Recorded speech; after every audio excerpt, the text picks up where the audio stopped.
मैं बहुत भाग्यशाली रहा कि मुझे हर क्षेत्र में बेहतर लोगों का संपर्क मिला, उनका सानिध्य मिला और उनका मार्गदर्शन मिला। पत्रकारिता के मेरे शुरुआती दौर में मेरे गुरुओं ने, उस्तादों ने मुझे 2 सूत्र दिए। पहला सूत्र, भारतीय राजनीति और क्रिकेट को लेकर कोई भविष्यवाणी मत करना, कभी भी झूठे साबित हो सकते हो। दूसरा सूत्र, भारतीय राजनीति और क्रिकेट को लेकर कोई भी भविष्यवाणी कर देना, कभी झूठे साबित नहीं होंगे। ये दोनों सूत्र मैंने बार-बार आज़माए और दोनों सूत्र हर बार खरे साबित हुए, कभी झूठा साबित हुआ, कभी सच्चा साबित हुआ। लेकिन हुआ ये कि इसकी वजह से अधिकारपूर्वक बात करने का आत्मविश्वास बढ़ जाता है। इसी आधार पर आज मैं हमारे पूर्व मुख्यमंत्री मध्य प्रदेश के शिवराज सिंह चौहान को लेकर कुछ बात करने की इच्छा है। और शिवराज सिंह जी चौहान के इस व्यवहार से मुझे अचानक हिंदी कवि सम्मेलनों के एक उद्भट कवि की याद हो आई। वो भी आपको बताने की इच्छा है, वही आपके सामने पेश कर रहा हूँ। नमस्कार, मैं विष्णु बैरागी। आप देख रहे हैं मेरा यूट्यूब चैनल बैरागी की बातें। मेरा यूट्यूब चैनल जरूर सब्सक्राइब कर लीजिएगा। राजनीति बड़ा संभावनाओं का खेल होता है और उसमें जितनी सुविधाएं सबको सामने नजर आती है, उतने ही खतरे पर्दे के पीछे काफी सदैव बने रहते हैं।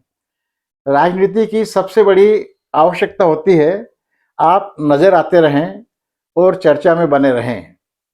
वैसे भी कहावत है, आंख ओठ पहाड़ ओठ। यदि आप नजर नहीं आते हैं तो आपका जिक्र भी कोई नहीं करेगा, लोग आपका नाम भी नहीं लेंगे। मुख्यमंत्री बनने के बाद में तो आपकी चर्चा सब हर कोई करेगा, लेकिन आप मुख्यमंत्री पद से हटने के बाद में लोग आपकी चर्चा करें, इसकी उम्मीद लोगों से बिल्कुल मत कीजिए। इसके लिए कोशिशें सदैव आपको ही करनी पड़ेगी और यही कोशिश करते हुए मुझे शिवराज सिंह चौहान नजर आ रहे हैं। और जितनी तेजी से वो चर्चाओं में बने रहने के प्रयत्नों में लगे, उससे मुझे बड़ा आश्चर्य हुआ और अच्छा भी लगा। क्योंकि राजनीति में यदि आप चर्चित नहीं हैं तो आपका कोई नोटिस भी नहीं लेगा। मैं इस मामले में मुझे याद आता है 1977 के लोकसभा चुनाव में, जब इंदिरा गांधी खुद भी हार गई थी, तब लोगों ने सोचा था कि अब इंदिरा गांधी बिल्कुल अपने कोप भवन में या शोक भवन में जाके बैठ जाएंगी और नजर नहीं आएंगी। लेकिन हार जाने के चौथे ही दिन वो एक निजी चाय पार्टी में शरीक हो गई थी, एक आम आदमी की तरह से। ठीक यही बात मुझे शिवराज सिंह जी चौहान में नजर आ रही है।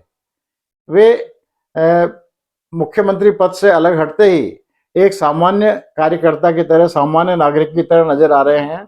कभी वो ट्रैक्टर से खेत जुताई करते हुए नजर आ रहे हैं, कभी रविंद्र भवन भोपाल के सामने दुर्घटनाग्रस्त नौजवान आदमी की मदद करते हुए और उसको भरोसा दिलाते हुए, घबराना नहीं, मामा साथ में है।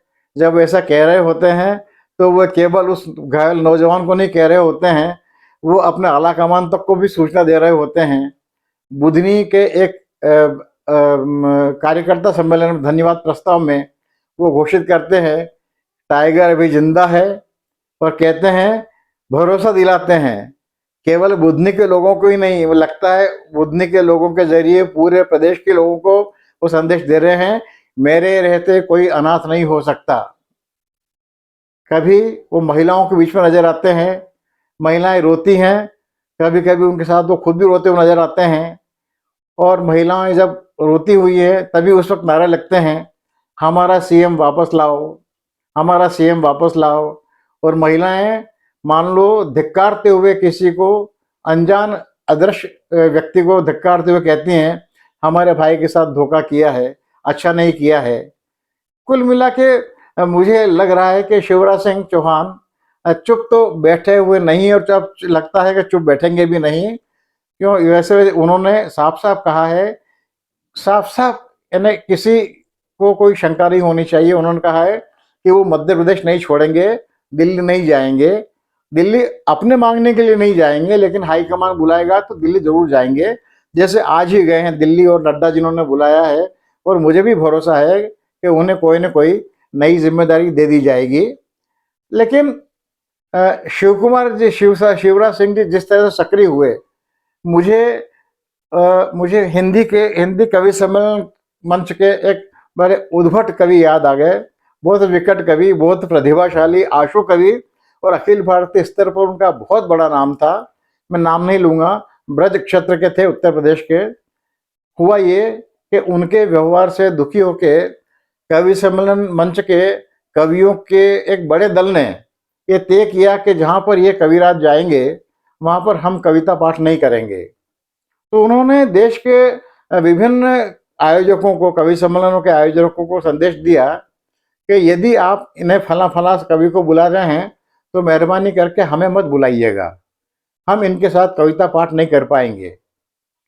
इतना इसका असर भी हुआ और धीरे धीरे उन कवि महाराज को आयोजकों ने बुलाना बंद कर दिया। लेकिन वो कवि महाराज न तो घबराए न परेशान हुए, उल्टा और ज़्यादा सक्रिय हो गए। और उन्होंने बड़ा अद्भुत और बड़ा ऐसा भयानक रास्ता स्वीकार किया कि आयोजक घबरा गए। वो करते कुछ नहीं थे, उन्हें जैसे ही मालूम होता कि फला फला शहर में कवि सम्मेलन होने वाला है तो वे एक दिन पहले वहां पहुंच जाते, दिन भर शहर में घूमते और अगले दिन अखबारों में उनके उस शहर में होने की खबरें छपती, सचित्र समाचार छपते। और जब दोपहर अगले दिन कवि सम्मेलन वाले दिन दोपहर में वो आयोजक से मिलते और कहते कि भैया तुमने तो मुझे बुलाया नहीं है, लेकिन मैं आया हूँ एक श्रोता के रूप में दर्शकों में बैठूंगा, आपको कोई असुविधा तो नहीं होगी। आयोजक उनकी वो बात सुनता था जो वो कहते नहीं थे, और आयोजक बेचारे परेशान हो जाया करते थे। तो वो कहते गुरुदेव आप मत पधारिए। बोले बेटा मैं क्यों नहीं आऊँगा, मैं कवि हूँ, मुझे पढ़ने का मौका नहीं मिलता तो उत्कृष्ट कवियों को सुनने का मौका तो मैं क्यों छोड़ूं। इसलिए मैं आऊँगा, सामने बैठूंगा और करूँगा कुछ भी नहीं। चलते कवि सम्मेलन के बीच में मैं 2-4 बार उठ के लोगों की तरफ देख के उनको अपनी शक्ल दिखा के पानी पीने, पेशाब करने के बहाने जाऊंगा और वापस आऊंगा। ऐसा 2-4 बार करूंगा, इससे तो कुछ नहीं करूंगा, तुम्हें कोई असुविधा नहीं होगी। आयोजक इसका मतलब सीधा समझ जाता, ये दिए नजर आएंगे, उठेंगे, लोगों को लगेगा कि इतना बड़ा कवि यहाँ पर है तो इनके काव्य पाठ की मांग होगी ही होगी, और पता नहीं कवि सम्मेलन फूट होगा, जमेगा, चलेगा कि नहीं चलेगा। तो कहता है प्रभु आप क्या चाहते हैं। तो फिर वो बहुत ही दुष्टता से कहते बेटा जिनको तुमने बुलाया ना वो सब तो काव्य पाठ करने का पारिश्रमिक लेंगे, लेकिन मैं काव्य पाठ नहीं करने का पारिश्रमिक लूंगा और उसके बाद ही जाऊंगा। और होता ये था कि आयोजक उनका मुंह मांगा पारिश्रमिक देकर उनको बस में या ट्रेन में बिठा के ही आते और फिर वो कवि सम्मेलन पूरा हो पाता था। पता नहीं क्यों शिवराज जी की सक्रियता देखकर मुझे वो कवि महाराज याद आ गए। आप इन दोनों उपमाओं को कैसे मिला के देखते हैं ये तो आप तय कीजिए, लेकिन यदि खबरों में बने रहना है तो सक्रिय रहना पड़ेगा, कवि सम्मेलन में बना रहना है तो आयोजकों को नजर आते रहना पड़ेगा। देखें वो कवि शिवराज सिंह चौहान साबित होते हैं या शिवराज सिंह जी चौहान वो कवि साबित होते हैं। आप इस दोनों बातों को मिला के बैठे बैठे खुद को गुदगुदी करते रहिए, हंसते रहिए, आनंद लेते रहिए और मेरी चैनल को सब्सक्राइब जरूर कर लीजिए। धन्यवाद, नमस्कार, मैं विष्णु बैरागी।